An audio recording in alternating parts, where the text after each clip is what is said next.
My name is David McLeod. It's a funny thing. I've admired Marianne Williamson for a long time, even though I've never met her, I've never read any of her books from start to finish, and I've never explicitly followed any of her recommendations or advice. Somehow, I've always felt like a spiritual sibling of this woman, as if we are two peas from the same soul pod, as it were. And because of that, I've never felt the need to connect with her directly on the physical plane, at least so far on my journey.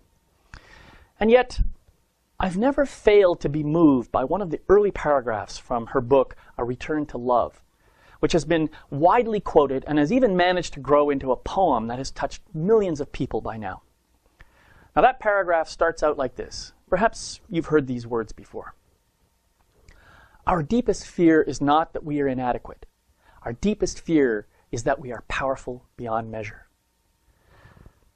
I remember when I first read those words, I could literally feel my spirit soar. There was a way that this simple passage ignited a flame in my heart and impelled me to start looking at how I was holding myself back from the world. At the same time, I could see how so many other people were doing the same thing. Somehow, in 2 short sentences, Marianne Williamson had struck a powerful chord and awoken a part of me that really wanted to emerge in the world. Now somehow, I knew that the time had come for me to quit second-guessing my soul and start showing up as who I really was.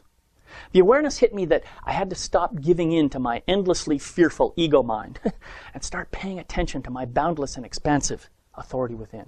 The time had come, as my mother would say in her delightfully profane way, to shit or get off the pot.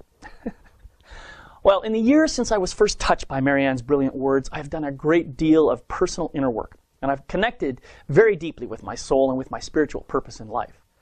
As a result of this work, I've accepted the challenge to own my brilliance to the maximum extent possible. Amazingly, this has not scared people away from me as I originally feared. On the contrary, it's actually attracted people into my life, people who want to learn from me how they can shine their light more fully in the world as well.